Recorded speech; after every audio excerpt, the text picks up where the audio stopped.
बुद्ध कहते हैं आप तब तक उस मार्ग पर नहीं चल सकते जब तक आप खुद वो मार्ग नहीं बन जाते। लोग सवाल पूछते हैं, मेरा मन नहीं लग रहा, मैं क्या करूं? मैं मन को शांत करना चाहता हूं, एकांत करना चाहता हूं, मन को साधना चाहता हूं, पर मन कहीं लगता ही नहीं है, हमेशा भटकता रहता है। तो चलिए एक कहानी के जरिए हम थोड़ा इसे समझने की कोशिश करते हैं। एक बार एक गुरु अपने शिष्यों को ध्यान साधना सिखा रहे थे। तभी एक शिष्य बोला, हे गुरु, मैं कुछ समझ नहीं पा रहा हूँ, क्या मैं आपसे कुछ पूछ सकता हूँ? गुरु ने कहा, हाँ पूछ सकते हो। शिष्य ने कहा, मैं पानी पीता हूँ तो मेरी प्यास बुझ जाती है, या कोई भी पानी पीता है तो उसकी प्यास बुझ जाती है, तो ये ध्यान के संबंध में क्यों नहीं होता? जब हम आपके कहे अनुसार एक जैसा ध्यान करते हैं तो हम में से कोई पहले, कोई बाद में, तो कोई कभी भी ध्यान की स्थिति को प्राप्त नहीं कर पाता। ऐसा क्यों होता है? जैसे पानी से सबकी प्यास बुझ जाती है, वैसे ही ध्यान से सबके ज्ञान चक्षु खुल जाने चाहिए, पर ऐसा तो नहीं होता। तभी गुरु ने कहा, कल किसी ने भोजन पर हमें आमंत्रित किया है, कल तुम मेरे साथ चलना, मैं तुम्हारे प्रश्नों का उत्तर वहीं दूंगा। अगले दिन दोनों गुरु शिष्य भोजन के लिए एक धनी व्यक्ति के घर पहुँचे। धनी व्यक्ति की पत्नी ने उन्हें भोजन पर बुलाया था। दोनों भोजन करने बैठ गए। उन्हीं के साथ उस स्त्री का पति भी भोजन करने बैठा हुआ था। उसने अपने सभी नौकरों पर चिल्लाकर कहा, ये क्या बेकार सा खाना बना रखा है, इसमें तो कोई स्वाद ही नहीं है। वो भोजन की थाली फेंक कर नौकरों से कहता है, जाओ दोबारा ढंग का भोजन बना कर लाओ। धनी व्यक्ति की पत्नी ने उन दोनों गुरु शिष्य से माफी मांगी, उन्हें भोजन परोसने लगी। दोनों ने भोजन किया। गुरु ने अपनी थाली में 2 रोटी छोड़ दी। गुरु ने उस स्त्री से कहा कि बेटी, क्या तुम मुझे ये 2 रोटी बांध कर दे सकती हो? स्त्री ने उस रोटी को बांध कर दे दिया। उसके बाद दोनों वहाँ से निकल गए। रास्ते में गुरु ने शिष्य से पूछा, तुम्हें भोजन कैसा लगा? शिष्य ने कहा, भोजन तो बहुत ही स्वादिष्ट था, मुझे तो बहुत पसंद आया, मुझे भोजन करके बहुत अच्छा लगा। गुरु ने कहा, इससे अधिक तुम्हें और कुछ नहीं लगा? शिष्य ने कहा, इससे अच्छा और क्या लग सकता है गुरुदेव, मेरी भूख मिट गई और मेरा पेट भी भर गया। गुरु ने कहा, भोजन तो अच्छा था, फिर उस स्त्री के पति को भोजन पसंद क्यों नहीं आया? भोजन तो अच्छा बना था, भोजन एक ही था, तब उसे पसंद क्यों नहीं आया? शिष्य ने कहा, आप ठीक कहते हैं गुरुदेव, मैं तो कुछ समझ नहीं पा रहा हूँ, आप ही कुछ बताइए। गुरु ने कहा, अभी तुम मेरे साथ आगे चलते रहो। गुरु शिष्य चलते चलते बहुत दूर निकल गए। शिष्य ने गुरु से कहा, गुरुदेव, हम हमारे आश्रम के मार्ग पर तो नहीं है, फिर हम कहाँ जा रहे हैं? गुरु ने कहा, बस चलते रहो। बहुत दूर चलने के बाद एक फटे हाल व्यक्ति गुरु के सामने आ गया और उनके चरणों में गिर गया और बोला, हे परमात्मा, मेरी मदद करो, मैं 3 दिन से भूखा हूँ, मैंने कुछ नहीं खाया है, आप कृपया करके मुझे कुछ खाने के लिए दे दीजिए। गुरु ने उस व्यक्ति को एक पेड़ के नीचे बिठाया और उन 2 रोटियों को निकाल कर उसे दे दिया जो उस महिला ने उन्हें दिया था। रोटियों को देखकर उस गरीब व्यक्ति की आंखों में चमक आ गई। उसने तुरंत उन 2 रोटियों को खा लिया। खाते समय उस व्यक्ति की आंखों से आंसू निकल रहे थे।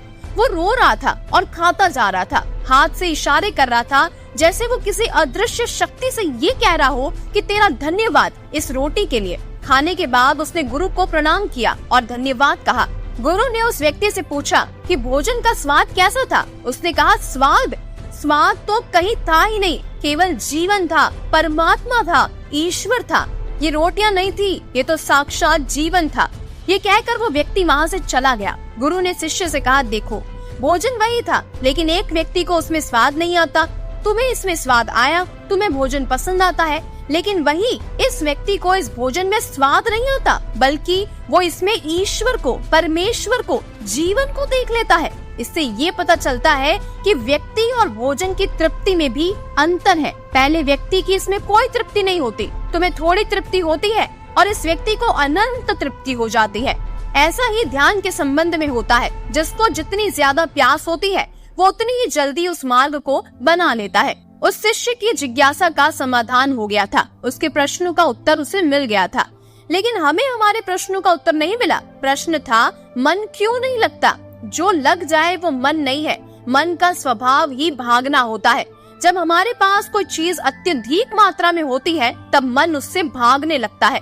जैसे उस धनी व्यक्ति का मन जो उस भोजन से भाग रहा था, जो उसके लिए आम बात थी, लेकिन जब कोई चीज हमारे पास सीमित मात्रा में होती है और हमें मिल भी जाती है, तब हमारा मन उससे जुड़ा भी रहता है और हम उस चीज की थोड़ी बहुत अहमियत भी रखते हैं। जैसे उस शिष्य का मन जो उस भोजन से थोड़ा बहुत जुड़ा हुआ था, तो उसने उस भोजन के स्वाद को भी जाना, लेकिन जब हमें कोई चीज चाहिए होती है और वो हमारे पास नहीं होती, तो पहले हमारा मन उस चीज के लिए बहुत लालायित रहता है। वो हर हाल में उसे पा लेना चाहता है। लेकिन जब कोई चीज प्राणों से जुड़ी हो, जैसे कि वो 2 रोटी, और जब वो बात प्राणों पर आ जाए, तब मन गायब हो जाता है।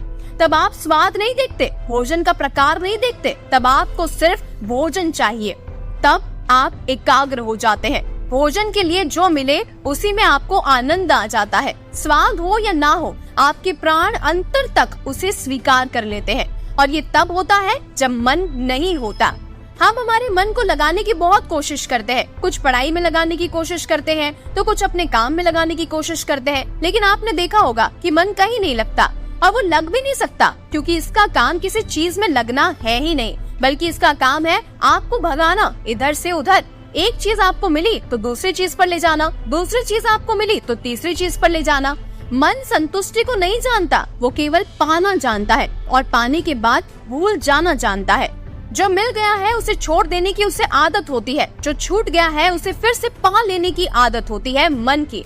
अपनी जिंदगी के पिछले हिस्सों को देखिए और जानिए कि क्या आपका मन कहीं लगा है, कहीं रुका है, या वो केवल आपको अभी तक भगा रहा है और आप भाग रहे हैं। अब सवाल आता है कि अगर मन का काम भागना है या भगाना है, तो फिर ये जिंदगी भर हम तो भागते ही रहेंगे, क्या हम कहीं नहीं रुकेंगे? ध्यान से देखो तो जिंदगी ऐसी ही है। जन्म से लेकर मृत्यु तक इंसान भागता ही रहता है, कभी किसी चीज के पीछे तो कभी किसी दूसरी चीज के पीछे। लेकिन फिर भी कुछ इंसान अपवाद हो जाते हैं, फिर वो रुक जाते हैं, भागना बंद कर देते हैं, तब चीजें उनके पीछे भागती है, वो किसी चीज के पीछे नहीं भागते। इसका सबसे बड़ा उदाहरण है गौतम बुद्ध। हम आम लोग कैसे अपने जीवन में ठहराव ला सकते हैं, कैसे हम अपने जीवन में एकाग्रता ला सकते हैं, कैसे हम अपने जीवन में अपने मन को और अपने आप को नियंत्रित कर सकते हैं, इसका एक ही रास्ता है, और वो है ध्यान। क्योंकि ध्यान व्यवस्था लाता है।